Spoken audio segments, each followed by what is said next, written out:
Hello everyone, welcome to English classes by Neeta. Students, आज हम पढ़ेंगे क्लास 12 फ्लैमिंगो बुक से लेसन नंबर 2 लॉस्ट स्प्रिंग, और इसके ऑथर हैं एनिस जंग।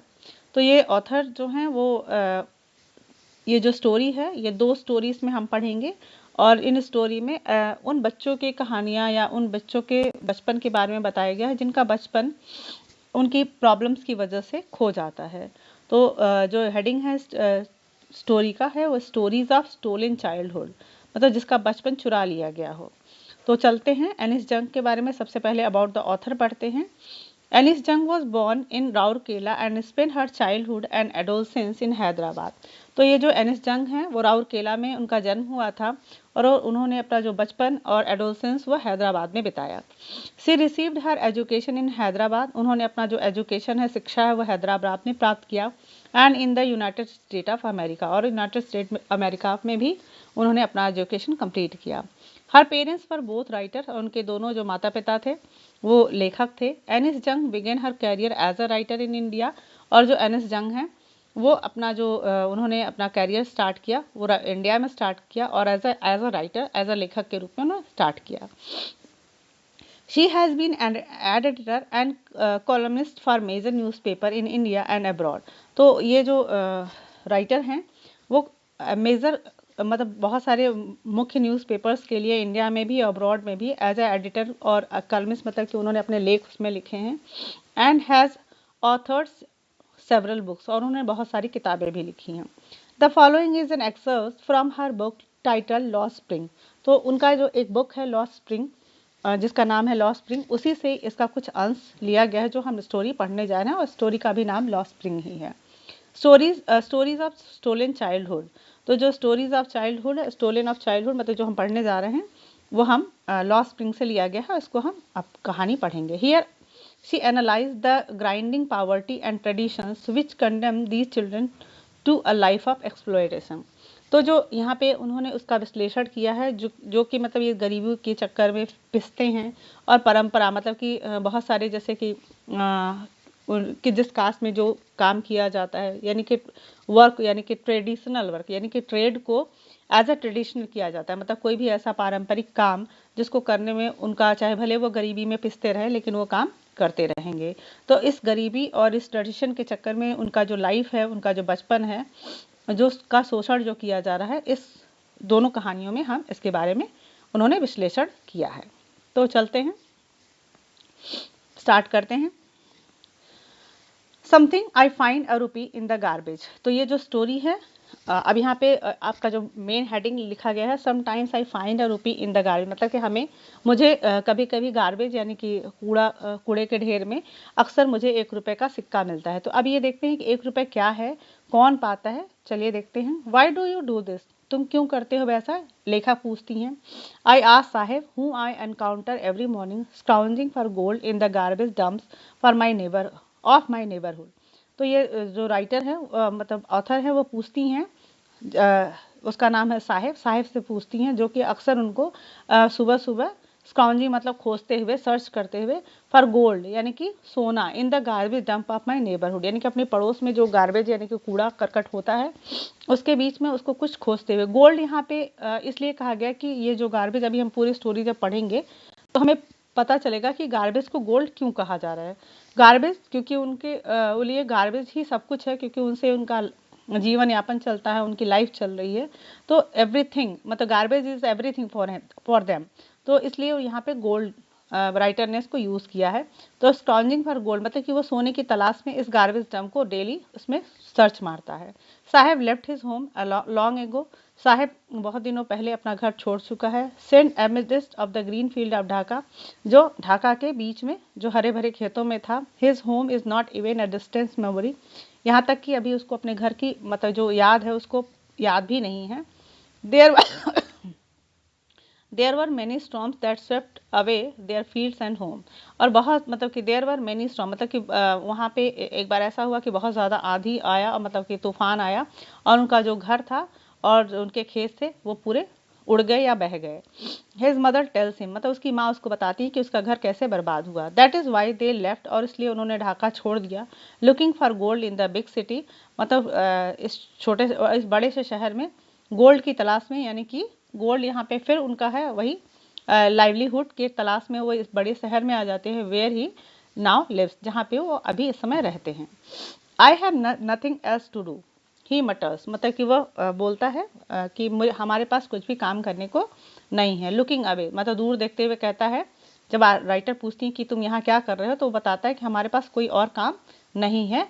गो टू स्कूल, आई से ग्लिबली, मतलब कि मैं ऐसे ही बोलते मैं बोल देती हूँ। ग्लिबली मतलब होता है कि बिना सोचे समझे बोलना।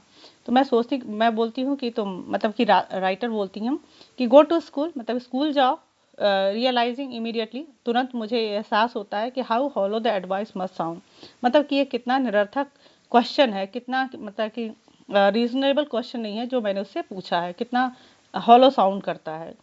देर is no school in my neighbourhood, when they build one I will go. अब यहाँ पे साहेब आंसर करता है कि हमारे नेबरहुड में, हमारे पड़ोस में कोई स्कूल नहीं है, और जब वो बनाएंगे तो हम स्कूल जाएंगे।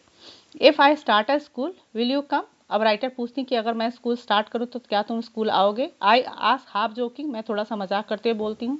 Yes he says smiling broadly, मतलब पूरी तरीके से बोलता है कि हाँ हाँ मैं ज़रूर आऊँगा। अ फ्यू डेज लेटर, कुछ दिन के बाद, I see him running up to me, वो मेरे पास दौड़ता हुआ आता है। इज़ योर स्कूल रेडी, वो मुझसे पूछता है कि क्या आपका स्कूल तैयार है। It takes longer to build a school, I say, मैंने कहा, यानी कि राइटर कहती है कि मैंने कहा कि ये स्कूल बनाने में लंबा समय लगता है। Embarrassed and having made a promise that was not meant, मतलब कि मैं अपने इस मैं शर्मिंदगी महसूस करती हूँ क्योंकि मैंने ऐसा प्रॉमिस उसके साथ कर दिया जिसका कोई मतलब नहीं था। बट प्रॉमिस लाइक माइन, जिस तरीके से मैंने उसको प्रॉमिस किया था, abound in every corner of his bleak world, मतलब कि उनके इस संसार में, मतलब साहब जैसे लोगों के संसार में ऐसे प्रोमिस बहुत सारे लोग करते हैं, मतलब हर कॉर्नर में, उनके हर कोने में ऐसे ही प्रॉमिस किए जाते हैं। After months of knowing him, यानी कि 1 महीने उसको जानने के बाद, I ask him his name, मैंने उससे उसका नाम पूछा। साहिब आलम, उस अपना नाम साहिब आलम बताता है। ये अनाउंसेस, मतलब कि वो अपना नाम साहिब आलम बताता है।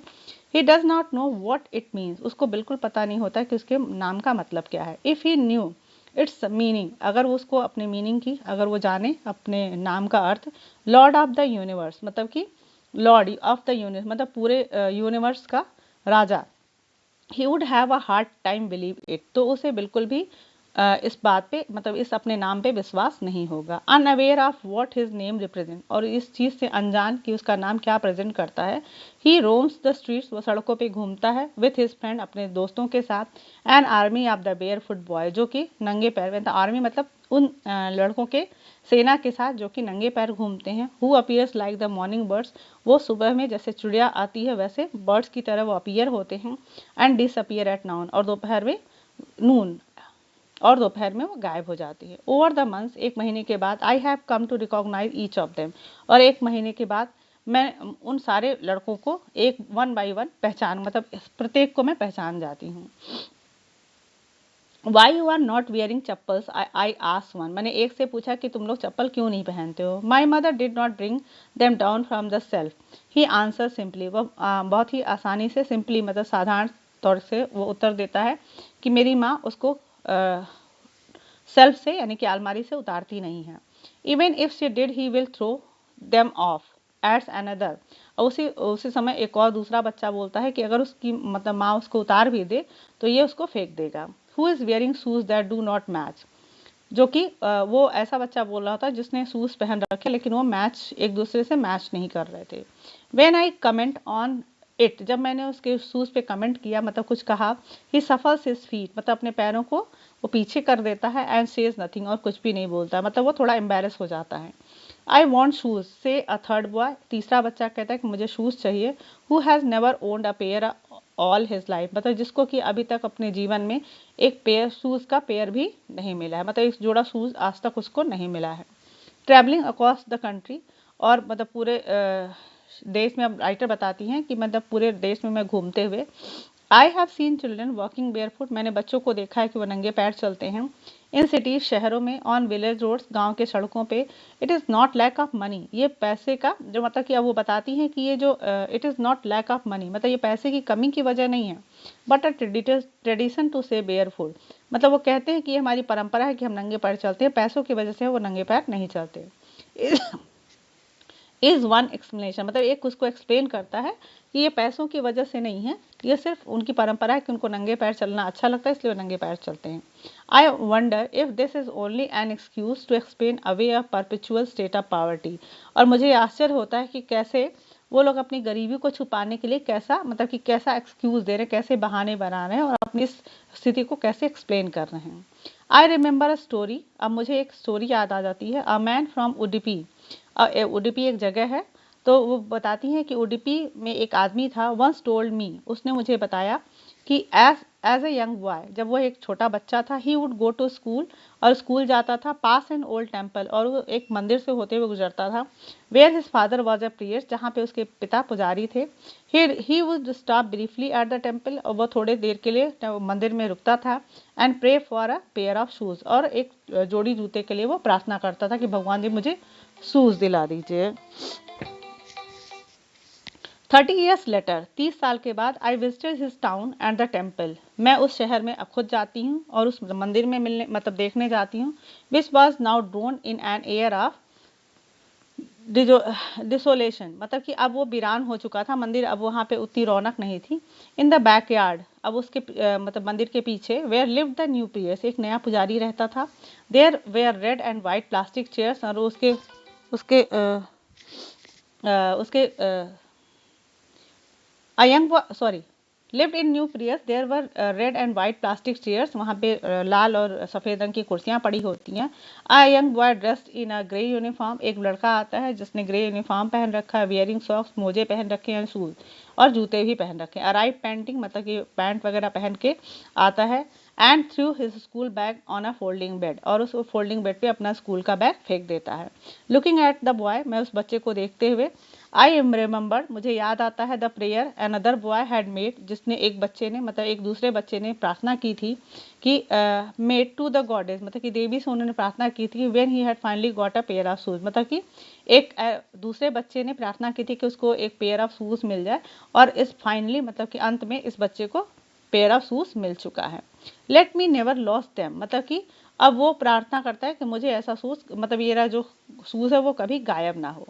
The goddess had granted his prayer, और जो देवी थी उसका जो प्रेयर है वो ग्रांट करती है, मतलब मान जाती हैं। Young boys like the son of the priest, और ये जो यंग बॉय था, छोटा बच्चा था, वो ऐसे लगता था कि वो पुजारी का बेटा है। नाउ वो शूज, अब वो उसने शूज पहन रखे हैं।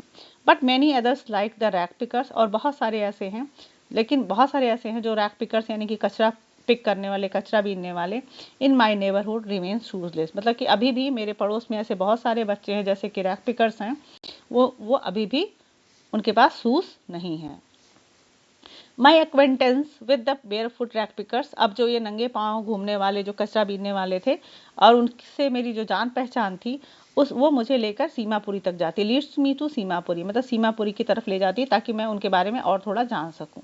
A place on the periphery of Delhi, यानी कि दिल्ली के मतलब ये उपनगर, ये पेरीफेरी मतलब उपनगर, नियर बाई, तो दिल्ली के नियर बाई ये जगह है। 8 माइल्स अवे फ्रॉम इट, मतलब कि एक कम से थोड़ी बहुत, मतलब बहुत कम दूरी पे, यानी कि माइल्स, 1 माइल की दूरी पे होगा।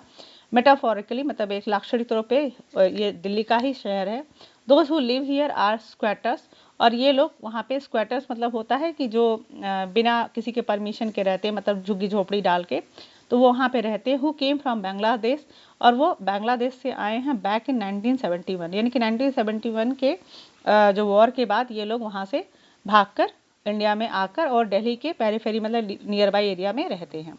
साहिब फैमिलीज अमंग देम, और उनका साहिब का जो परिवार है वो भी उन्हीं लोगों में से है। Seemapuri was then a wilderness, और जब सीमापुरी उस समय जंगल झाड़ी जैसा था, यानी कि जब बांग्लादेश के जो ये लोग आए थे स्कटर्स, वो नहीं आए थे, तो वो उस समय वो खाली और निर्जन था। इट स्टिल इज, और अभी भी मतलब वैसा ही है, but it is no longer empty, लेकिन अब ये खाली नहीं है, मतलब ये जंगल जैसा दिखता है लेकिन अब ये खाली नहीं है। It in structure of mud, अब यहाँ पे मिट्टी से, with roofs of tin and tarpaulin, मतलब कि अब यहाँ पे मिट्टी की दीवार, छत, टिन का छत, और वो तिरपाल से उन्होंने अपना घर बना रखा है। डिवॉइड ऑफ सीवेज, वहाँ पे जो गंदी नालियाँ हैं। ड्रेनेज और रनिंग वाटर, मतलब कि वहाँ पे सीवेज की कोई व्यवस्था नहीं है, नाली की कोई व्यवस्था नहीं है, चारों तरफ पानी फैला है। लिव 10,000 रैक पिकर्स, मतलब इतनी गंदी स्थिति में भी वहाँ कम से कम 10,000 रैग पिकर्स रहते हैं। They have lived here for more than 30 years, और यहाँ कम से कम वो 40 साल से रह रहे हैं। विदाउट एन आइडेंटिटी, उनकी कोई पहचान नहीं है। विदाउट परमिट्स, बिना परमिशन के वहाँ रहते हैं। बट विथ राशन कार्ड, लेकिन उनके पास राशन कार्ड है। That get their names on voter list, और क्योंकि उनको इसलिए राशन कार्ड दे दिया गया है क्योंकि उनको वोटर लिस्ट में उनका नाम आ जाए। And enable them two by a grain, और वो इस योग्य हो गए हैं कि वो अपना ग्रेन मतलब अनाज खरीद सकते हैं। Food is more important for survival than an identity. अब यहाँ पे राइटर मतलब एक सटायर करती है, व्यंग करती हैं कि खाना सबसे ज़्यादा ज़रूरी है अपने आप को जिंदा रखने के लिए, अपनी पहचान से जरूर मतलब पहचान से ज़्यादा ज़रूरी है भोजन, यानी कि इंसान को अपनी पहचान से ज़्यादा इम्पॉर्टेंट है कि वो अपना पेट भर के खाना खा सके। If at the end of the day we can feed our family, मतलब कि अगर अंत के पूरे दिन के अंत में हम अपने परिवार को भरपेट फीड मतलब खाना खिला सकते हैं। And go to bed without an aching stomach, बिना पेट में दर्द हुए हम रात को सो सकते हैं। We would rather live here than in the fields that gave us no ton, तो हम इस ज़मीन पे रह सकते हैं और उस के बदले जहाँ पे मतलब ऐसी ज़मीन पे जहाँ पे हमें अनाज नहीं मिलता है, यानी कि बांग्लादेश जहाँ पे उनको अनाज नहीं मिलता है। से अ ग्रुप ऑफ वुमेन, मतलब कि एक औरतों का झुंड इन टैटर्ड साड़ी, जिन्होंने फटी पुरानी साड़ियाँ पहन रखी हैं। When I asked them why they left their beautiful land of green fields and rivers, मतलब जब राइटर उनसे पूछती हैं कि आपने मतलब इतने हरे भरे जो खेत थे, नदियाँ थीं, वो सुंदर जगह थी, उसको छोड़कर आप इतनी गंदी जगह पे रहते, तो वो वही बताते हैं कि अगर हम दिन के अंत में अगर अपने परिवार को पेट भर खाना खिला सकते हैं तो हमें उस ज़मीन से अच्छा मुझे यहीं रहना पसंद है। Wherever they find food, अब वहाँ जहाँ भी उन्हें खाना मिलता है, दे पिच देयर टेंट्स, जहाँ पे उन्हें खाना मिल जाता है वो अपना टेंट लगा लेते हैं। दैट बिकम ट्रांजिट होम, और उनका ट्रांजिट होम मतलब होता है जो मतलब ट्रांसफ़र होता रहता है, मतलब कि उसको कहीं भी अपना वो घर बना लेते हैं, जहाँ पे उनको घर खाना मिलता है वो अपना घर उनका बन जाता है। Children grow up in them, और बच्चे उसमें बड़े होते हैं, मतलब जहाँ भी उनका घर बनता है वो बच्चे उसमें बड़े होते हैं। बिकमिंग पार्टनर्स इन सर्वाइवल, और उनके जीवन यापन में उनके पार्टनर बन जाते हैं। And survival in Seemapuri means rag picking, अब सीमापुरी का जो सर्वाइविंग जो मैटर है, मतलब किस चीज़ से सर्वाइव करते हैं, वो उनका रैक पिकिंग, मतलब उनका जो काम है वो रैक पिकिंग का है, मतलब कचरा बीन के वो अपना लाइवलीहुड अर्न करते हैं। थ्रू द ईयर्स, मतलब सालों से, it has acquired the proportion of a fine art, मतलब कि उन्होंने इसमें मतलब महारत हासिल करी है रैक पिकिंग में। Garbage to them is a gold, और गार्बेज जो है यानी कि कचरा उनके लिए सोना है। It is their daily bread, ये उनका डेली का खाना है। अ रूफ, छत है। एंड ओवर देयर हेड्स, मतलब कि अब ये जो गार्बेज है उनके लिए सोना है। सोना क्यों है? क्योंकि वो प्रतिदिन का उनका खाना है, मतलब ब्रेड है, और एटलीस्ट उनके सर का छत है। Even if it is a leaking roof, यद्यपि कि वो जो रूफ है, छत है, उनका लीक करता है यानी कि चूता है। But for a child it is even more, लेकिन ये जो कचरा है बच्चों के लिए इसका मीनिंग और भी डिफरेंट है, मतलब अलग है। I sometimes find a rupees even a 10 rupee note, Saheb से, साहेब बताता है कि मुझे कभी कभी इसमें रुपी 1 रुपए या फिर कभी कभी 10 रुपए का नोट भी मुझे मिल जाता है। हिज आइज लाइटिंग अप, और उसकी आंखें ये बोलते हुए चमक जाती हैं। When you can find a silver coin in a heap of garbage you don't stop scrounging, वो कहता है कि जब आपको किसी गार्बेज में एक सिल्वर कॉइन मतलब चांदी का एक सिक्का मिल जाए तो आप अपने आप को रोक नहीं पाओगे, उसको फिर और सर्च मारने मतलब उसको और खोजने में के लिए तुम आप मजबूर हो जाओगे, क्योंकि हो सकता है for there in hope of finding more, मतलब आपको ये उम्मीद होगी कि शायद आपको दूसरा भी कॉइन मिल जाए। It seems that for children garbage has a meaning different for from what it means their parents, मतलब कि अब ऐसा प्रतीत होता है कि जो ये बच्चे हैं उनके लिए गार्बेज का जो अर्थ है उनके पेरेंट्स से बिल्कुल अलग है, मतलब उनके लिए पेरेंट्स के लिए अलग मायने रखता है और बच्चों के लिए अलग। For the children it is wrapped in wonder, अब बच्चों के लिए एक आश्चर्य की दुनिया है। रैप्ड इन वंडर मतलब कि उनको बहुत नई नई चीज़ें मिलती हैं। For the elders it is a means of survival, जो बड़े हैं उनको ये जो गार्बेज है उनके सर्वाइवल का साधन है, और बच्चों के लिए ये एक वंडर है, मतलब उनको एक नई नई चीज़ों का मतलब सर्च करने का टाइम मिलता है। वन विंटर मॉर्निंग, एक जाड़े की सुबह, I see Saheb standing by the fence gate of the neighbourhood club, मैंने देखा कि साहेब एक नेबरहुड क्लब है मतलब पड़ोस के क्लब के सामने गेट के सामने खड़ा रहता है। वॉचिंग टू यंग मैन, और वो दो आदमी को देख रहा होता है, dress in white playing tennis, उन्होंने प्लेइंग टेनिस की का ड्रेस वाइट कलर का पहन रखा है और वो टेनिस खेल रहे होते हैं। आई लाइक द गेम, वो बोलता है कि मुझे ये खेल पसंद है। ही हम्स, मतलब वो थोड़ा सा लो साउंड में ही बोलता है। Content to watch it standing behind the fence, मतलब कि जिसको जो दीवार के पीछे से वो छुप कर देख रहा होता। I go inside when no one is around, वो बताता है कि जब वो कोई वहाँ पे नहीं रहता तो उस अंदर जाता है। ही एडमिट्स, वह स्वीकार करता है। The gatekeeper lets me use the swing, और जो गेट कीपर है वो मुझे झूले पे झूलने के लिए अलाउ कर देता, मतलब वो मुझे झूला झूलने देता है। Saheb too is wearing tennis shoes, Saheb भी इस समय टेनिस शूज पहन रखा होता है। दैट लुक स्ट्रेंज, थोड़ा मतलब अजीब लगता है। Over his discolour shirt and shorts, मतलब उसने छोटे से पैंट और शॉर्ट्स पहन रखे हैं, लेकिन जो फेड हो चुका है उसके साथ शूज उसका मैच नहीं करता, मतलब थोड़ा अलग लगता है। Someone gave them to me, he says in the manner of an explanation, और मुझे एक्सप्लेन करते हुए बताता है कि इस शूज को किसी ने मुझे दिया है। The fact that they are discarded shoes of some rich boy, मतलब कि फैक्ट तो ये है कि किसी अमीर बच्चे का उसने, मतलब इसको बेकार शूज को, मतलब उसके लिए यूजलेस शूज था। Who perhaps refuse to wear them, और उसने शायद इसको पहनने से मना कर दिया था। Of a hole in one of them, मतलब क्योंकि एक शूज में थोड़ा सा होल हो गया, छेद हो गया है। डज नॉट बॉदर हिम, लेकिन ये साहिब के लिए कोई बॉदर नहीं करता है, मतलब उसको कोई परेशान नहीं करता। For one who has walked barefoot, मतलब ऐसा लड़का जो नंगे पैर चलता है उसके लिए एक छोटा सा छेद शूज में उसको कोई मैटर नहीं करता। Even shoes with a hole is a dream come true, मतलब यद्यपि कि एक छोटा सा छेद है शूज में, लेकिन उसको ऐसा है जैसे कि उसका सपना शूज पहनने का सपना सच होना है। But the game he is watching, लेकिन जो इस समय वो गेम को देख रहा होता है, so initially is out of his reach, लेकिन ये जो गेम है वो उसकी पहुंच से बाहर है।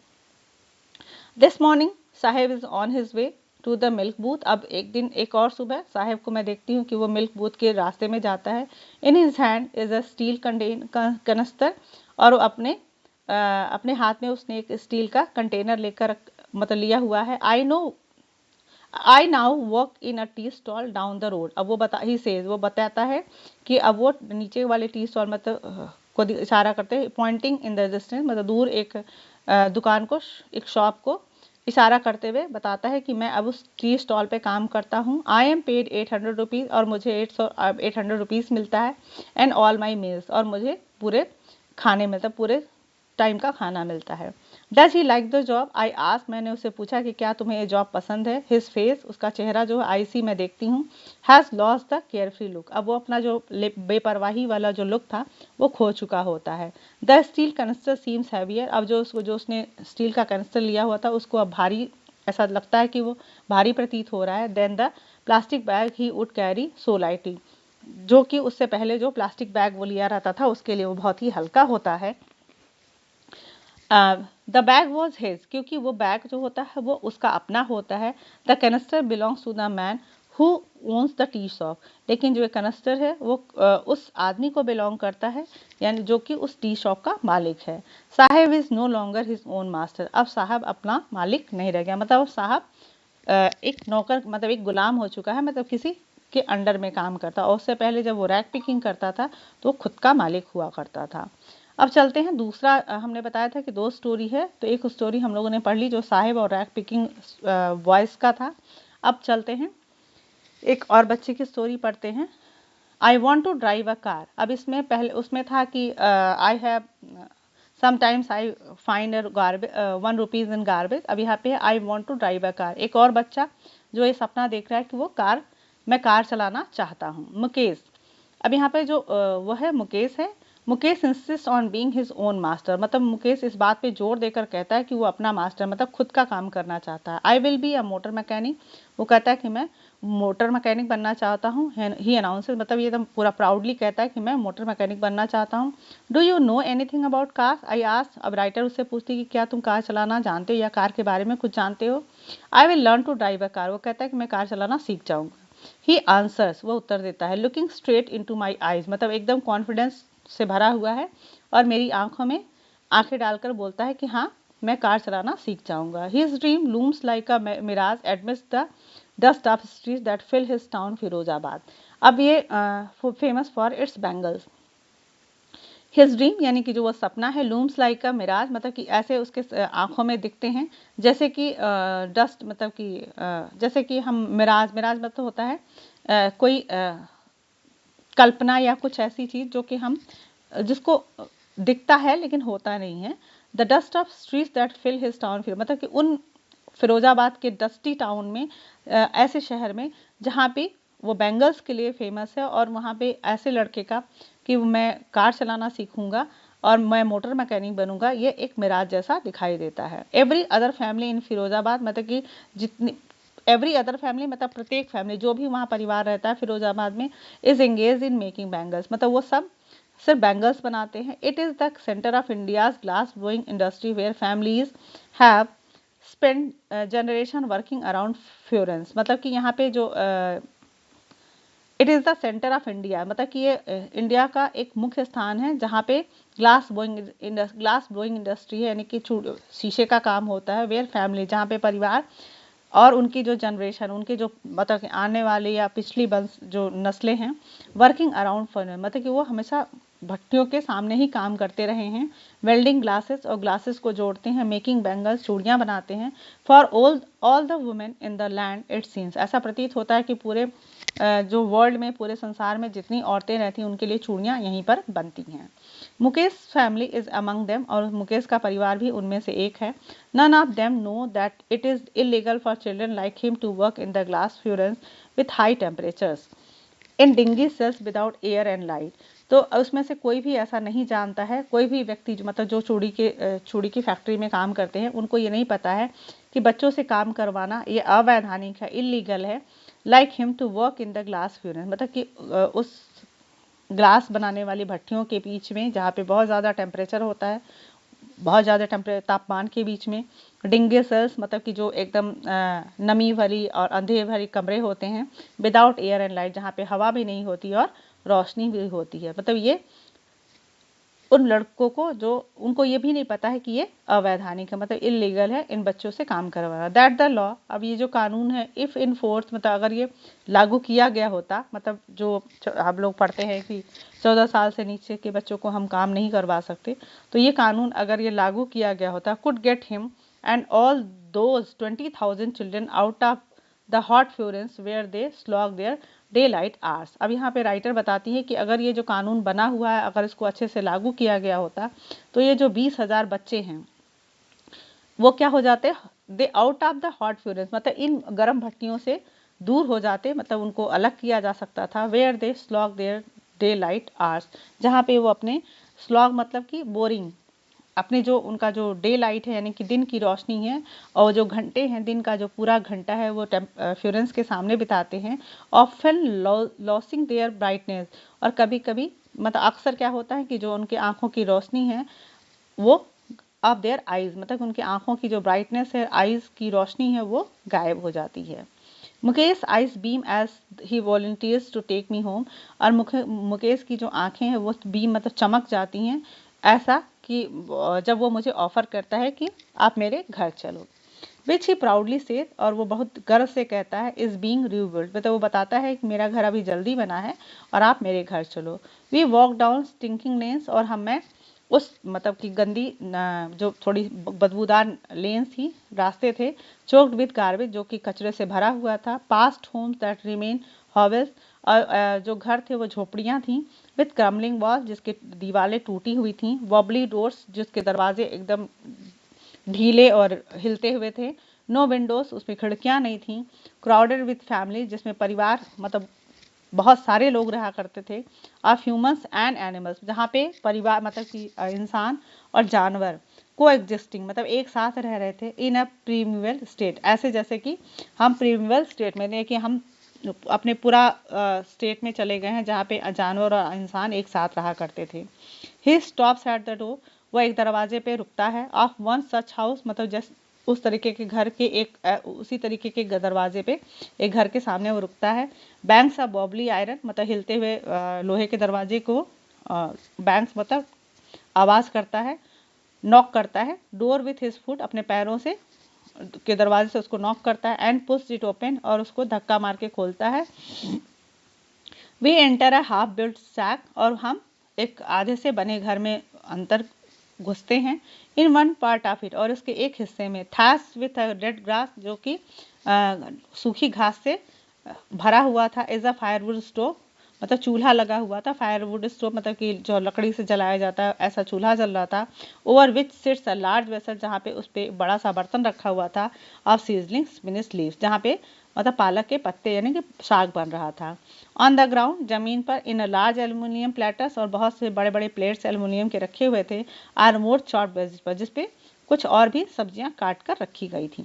अ फ्रेल यंग वुमेन, फ्रेल मतलब होता है वीक, तो एक दुबली पतली जो यंग वुमेन है यानी कि अभी लड़की जैसी है, इज कुकिंग द इवनिंग मील, वो अपने शाम का खाना बना रही होती है। फॉर द होल फैमिली, मतलब पूरे अपने परिवार के लिए दुबली पतली औरत है, वो अपना खाना बना रही होती है अपने घर के लिए।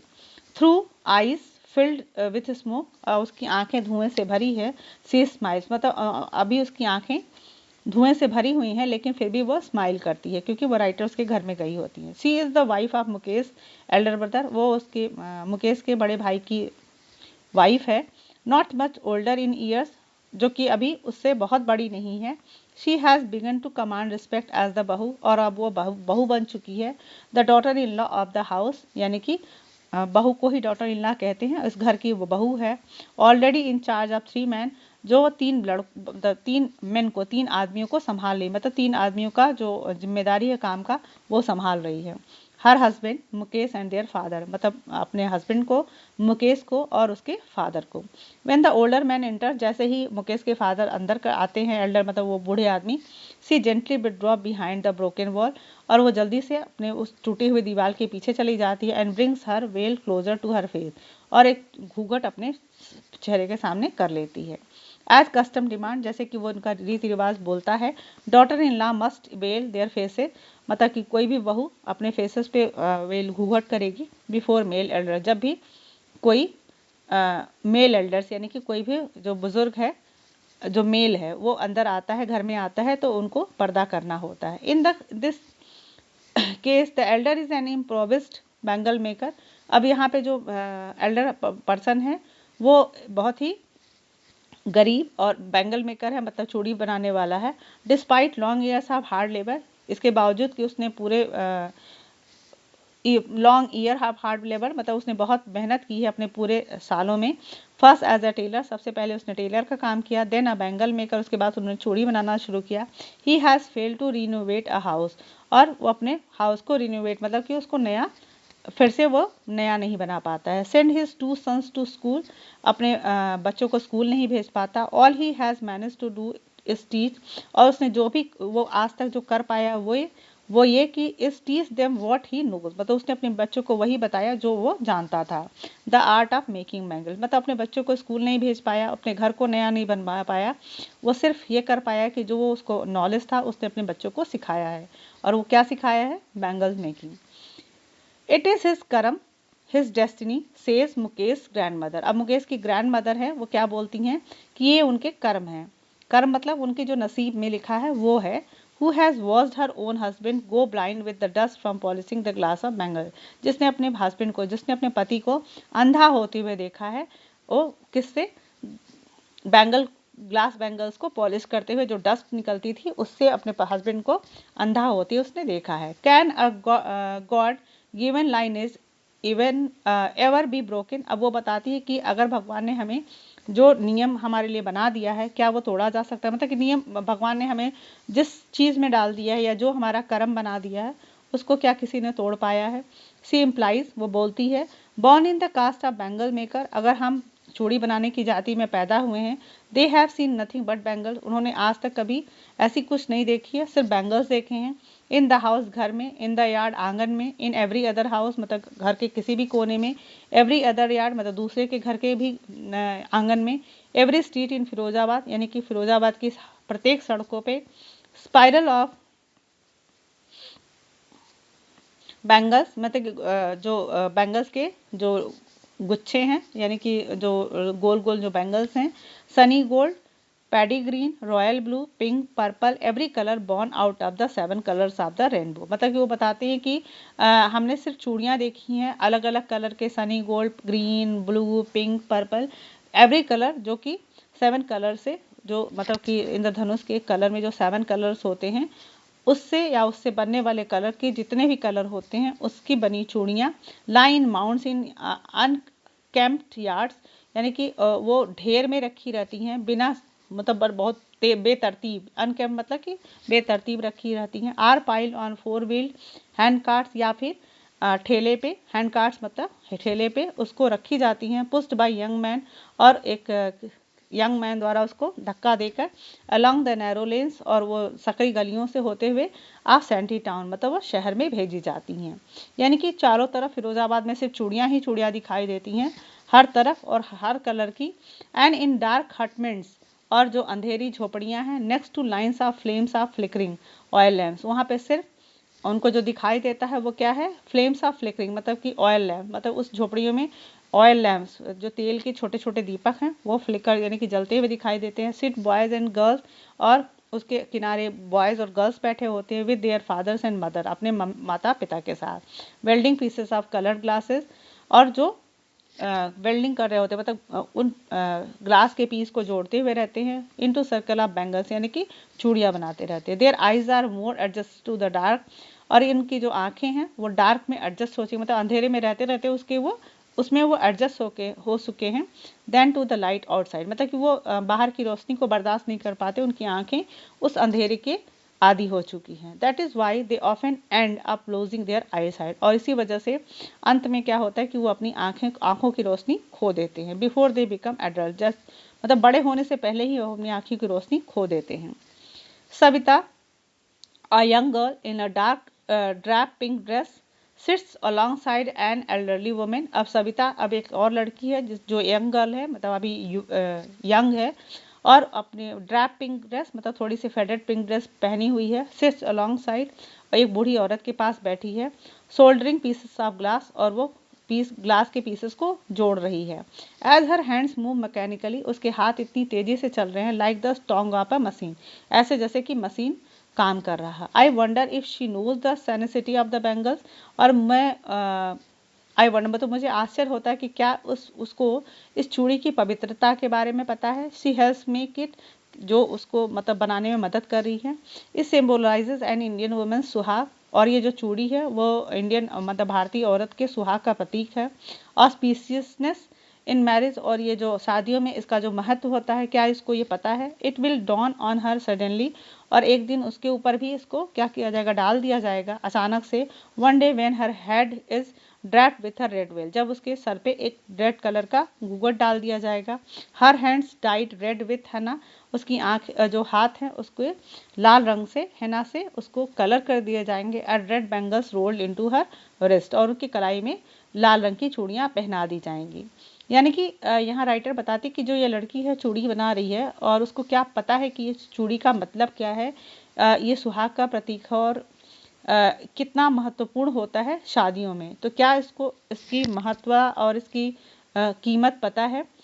और एक दिन उसको राइटर बताती कि एक दिन उसको तब पता चलेगा इसकी कीमत और इसका महत्व, जब उसके ऊपर रेड कलर का घूंघट उठा दिया जाएगा, उसके हाथों में मेहंदी लगा दी जाएगी, और उसको लाल रंग की चूड़ी पहना दी जाएगी।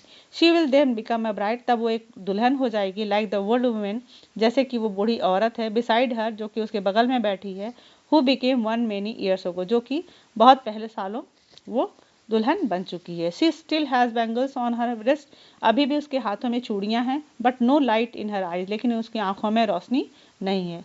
एक वक्त से शेर भर खाना भी नहीं खाया। शी सेज, अब वो बूढ़ी औरत है, वो कहती कि एक वक्त से मतलब कि बहुत दिनों से उसने पेट भरकर खाना नहीं खाया। In a voice drained of joy, मतलब कि उसके जो आवाज़ में कोई भी खुशी नहीं होती, मतलब बहुत निराश होकर बोलती कि एक वक्त शेर भर खाना भी नहीं खाया, मतलब एक वक्त से उसने खाना भी पेट भर के खाना नहीं खाया है।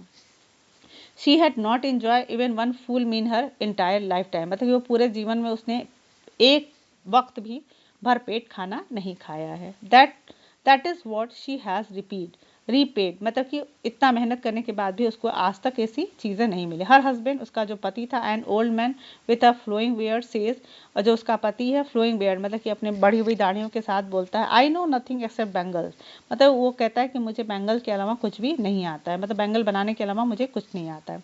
All I have done is make a house for the family to live in, और मैं जो आज तक कर पाया वो ये कि मैं अपने परिवार को एक घर दे पाया हूँ जिसमें वो रह सके।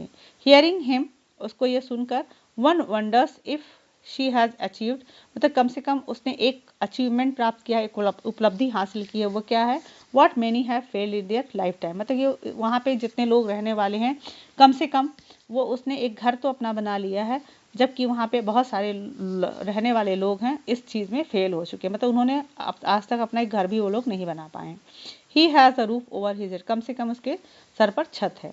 The cry of not having money to do anything except carry on the business of making bangle, the cry of not having money, मतलब वो रोते हैं कि उनके पास पैसे नहीं है, टू डू एनीथिंग एक्सेप्ट, क्योंकि वो उसके अलावा कुछ कर नहीं सकते, कैरी ऑन द बिजनेस, मतलब इस बिजनेस को आगे बढ़ाने के अलावा वो कुछ नहीं कर सकते, और उनका बिजनेस है वो मेकिंग बैंगल्स यानी कि चूड़ियाँ बनाने का, not even enough to eat, वो ज़्यादा उनको खाने को नहीं मिलता, रिंग्स इन एवरी होम, और ये स्थिति सारे जो वहाँ पे घर हैं सब में एक जैसी ही है।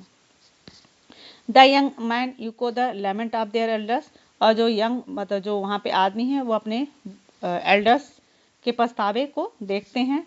Little has moved with time, कुछ थोड़ा बहुत अंतर आया है पहले के से अभी। इट सीम्स इन फिरोजाबाद, ऐसा प्रतीत होता है फिरोजाबाद में।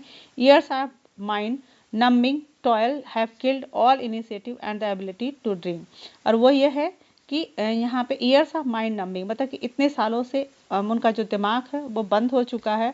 टॉयल हैव किल्ड मतलब उनकी जो इच्छाएं हैं वो मर चुकी हैं। Initiative at the ability of dream मतलब कि सपने देखने में जो भी वो मतलब कुछ नया कर सकें या सपने देख सकें, ये योग्यता उनके अंदर खत्म हो चुकी है। Why not organise yourself into a cooperative, अब वो कहती है कि आप लोग समूह क्यों नहीं बनाते हैं। I asked a group of young man, मैंने एक आदमियों की झुंड से पूछा, who have fallen into the vicious circle of middlemen who trapped their fathers and forefathers, मतलब कि जो कि वो एक यंग मैन का जो झुंड है उससे पूछती है राइटर कि आप लोग क्यों नहीं कोऑपरेटिव बनाते हैं, जो कि वीसीएस सर्कल यानी कि एक गहरे षड्यंत्र में जो मिडलमैन बिचौलिए और उनके जाल, trapped their fathers and fore, जिन्होंने अपने जाल में उनके पिता और उनके पूर्वजों को टैप कर रखा है, मतलब जकड़ के रखा है। Even if we get organise we are the ones who will be hauled up by the police. अब वो कहते हैं जो यंग मैन के जो ग्रुप है वो कहता है कि अगर हम ऑर्गेनाइज भी कर ले, मतलब एक ऑर्गेनाइजेशन बना भी लें, तो हम ही होंगे जो कि हु विल बी हाउल्ड, जिसको कि पकड़ा जाएगा, बाय द पुलिस मतलब पुलिस हमें पकड़ कर ले जाएगी, बीटन एंड ड्रैग्ड हमें घसीटा जाएगा, ड्रैग टू जेल मतलब जेल तक ले जाया जाएगा, फॉर डूइंग समथिंग इलीगल मतलब हमें ये कहा जाएगा कि हम अवैधानिक काम कर रहे हैं और हमें जेल में घसीटा जाएगा और हमें पीटा भी जाएगा। दे से वे कहते हैं, there is no leader among them, उनके बीच में कोई नेता नहीं है। No one who could help them see things differently, कोई भी ऐसा नहीं है जो उनके में कुछ अलग देखना चाहे या देखना चाहता हो। Their fathers are as tired as they are, मतलब उसके वो लोग के पिता जो उतने ही थके हैं जितने ये लोग थके हैं, मतलब वो अपने बिजनेस से थक चुके हैं। They talk endlessly in a spiral that moves from poverty to apathy to greed and injustice, वो जब भी उनसे आप बात करें तो सिर्फ स्पाइरल मूव्स मतलब कि उनके जो चारों तरफ एक जो घेरा बना हुआ है वो क्या है, गरीबी का और लालच का और अन्याय का, वो उसके बारे में वो बात करते हैं। लिसनिंग टू देम, उनको सुनकर, आई सी टू डिस्टिंक्ट वर्ड्स, मतलब जब मैं उनको इन सब की बातें सुनती हूँ तो मुझे दो अलग तरीके के संसार दिखाई देते हैं। One of the family caught in a wave of poverty, एक ऐसा परिवार जो कि गरीबी में फंसा हुआ है। Burden by the stigma of caste, जो कि अपनी जाति और उसके द्वारा जो स्टिग्मा ऑफ कास्ट मतलब होता है कि जो उनकी जाति का जो कलंक है, स्टिग्मा मतलब कलंक, तो उनकी जाति का जो कलंक, जाति का कलंक क्या है कि मतलब उनकी जाति चूड़ी ही बनाती है, तो ये जो कलंक उनके ऊपर लगा हुआ है, विच दे आर बॉर्न, जिसमें वो पैदा हुए हैं। द अदर मतलब कि एक ऐसा हिस्सा है जहाँ वो परिवार हैं जो गरीबी में और अपनी जाति के स्टिग्मा अपने कलंक में दबे पड़े हैं, और दूसरा जो एक ग्रुप है वो क्या है, the other vicious circle of the sahukar, ऐसा सर्कल यानी कि जो षड्यंत्रकारियों का जो समूह है जिसमें साहूकार हैं, द मिडिल मैन बिचौलिए हैं, द पुलिस मैन पुलिस है, द कीपर्स ऑफ लॉ और वो कानून के रखवाले भी हैं, द ब्यूरोक्रेट्स और कुछ मतलब अफसर लोग भी हैं, एंड द पॉलिटिशियन और कुछ राजनीतिक है। मतलब ये सब लोग मिलकर इन गरीबों का शोषण कर रहे हैं। Together they have impose the baggage on the child that he can not put down. मतलब कि उन्होंने सबको इतना उनके ऊपर बोझ ला दिया है, इतना बर्डन दे दिया है कि that can not put down, मतलब वो अपने बच्चों को का बोझ वो नीचे नहीं रख पा रहे हैं। बिफोर ही इज़ अवेयर, जब तक कि वो मतलब वो जो बच्चे हैं उनके बच्चे भी इस चीज़ को हटा नहीं पा रहे हैं। बिफोर ही इज़ अवेयर, जब तक कि वो इसके बारे में जागरूक होते हैं, ही एक्सेप्ट इट इज़ नेचुरली, मतलब वो इसको प्राकृतिक तौर से स्वीकार, मतलब उनके जो बच्चे जो नई जनरेशन है उसको उनको भी इतना बर्डन इनके ऊपर बैगेज ला दिया गया है उस उनके सर्कल, उनके जो जितने भी लोग हैं उन्होंने को इतना दबा दिया है कि वो इसके बारे में अवेयर नहीं हो पाते हैं, और जब तक वो अवेयर होते हैं तब तक वो अपनी परिस्थिति को स्वीकार कर चुके होते हैं। To do anything else would mean to dare, मतलब कि कुछ भी अलग करने मतलब है साहस करना। And daring is not part of his growing up, और उनको साहस करना उनके पालन पोषण में नहीं सिखाया गया, मतलब वो इस तरीके से दबे हुए हैं और एक्सप्लॉइटेड हैं कि वो अपने बारे में, अपने ग्रोथ के बारे में सोच भी नहीं सकते। When I sense a flash of in it Mukesh, और जब मुझे ये जो डेयर है कुछ मुकेश की आंखों में दिखाई देता है, आई एम चीयर्ड, मैं थोड़ी खुश हो जाती हूँ। I want to be a motor mechanic, वो कहता है कि मैं मोटर मैकेनिक बनना चाहता हूँ। ही रिपीट्स, वो मतलब उसको दोहराता है। He will go to a garage and learn, और कहता है कि मैं गैरेज जाऊंगा और सीखूंगा। But the garage is a long way from him home I will walk, मतलब जब मैं उससे पूछती हूँ कि ये जो तुम्हारा गैरेज है तुम्हारे घर से बहुत दूर है, तो वो कहता है आई विल वॉक, मतलब मैं चल के जाऊंगा। ही इंसिस्ट, मतलब जोर दे के कहता है कि मैं जाके सीखूंगा। Do you also dream of flying a plane, he sudden, जब मैं उससे पूछती हूँ कि क्या तुम प्लेन भी उड़ाना चाहते हो, ही सडनली साइलेंट, वो अचानक से चुप हो जाता है। नो, ही सेज, वो कहता है नहीं। स्टेयरिंग एट द ग्राउंड, मतलब जमीन को घूरते हुए। इन हिज स्मॉल मर्मर, और वो थोड़ा बुदबुदाता है। देयर इज एन एम्बेरसमेंट, थोड़ा शर्मिंदा भी हो जाता है। That has not yet turn into regret, लेकिन वो इसके लिए पछताता नहीं है, मतलब वो पछतावा नहीं करता है, थोड़ा शर्मा जाता है। He is content to dream of cars, कम से कम वो कार का सपना देखता है। दैट ही सीज, वो कार का सपना इसलिए देखता है that he sees hurtling down the street of his town, अपने शहर में तेज गति से आते जाते अपने शहर में कार को वो देखता है। Few airplanes fly over Firozabad, यहाँ पे राइटर कहना चाहती कि मतलब उसको कार ही दिखाई देता है, इसलिए वो कार का सपना देखता है। Few aeroplanes fly over, Firozabad के ऊपर से बहुत कम एरोप्लेन जाते हैं, इसलिए वो एरोप्लेन के बारे में नहीं सोचा, मतलब वो बड़ा सपना नहीं देख पाता है। तो स्टूडेंट, मुझे लगता है कि आपको ये स्टोरी समझ में आई होगी। सो कीप वॉचिंग, एंड आपको अगर पसंद आता है तो please like and share. Thank you for watching English classes bye Anita.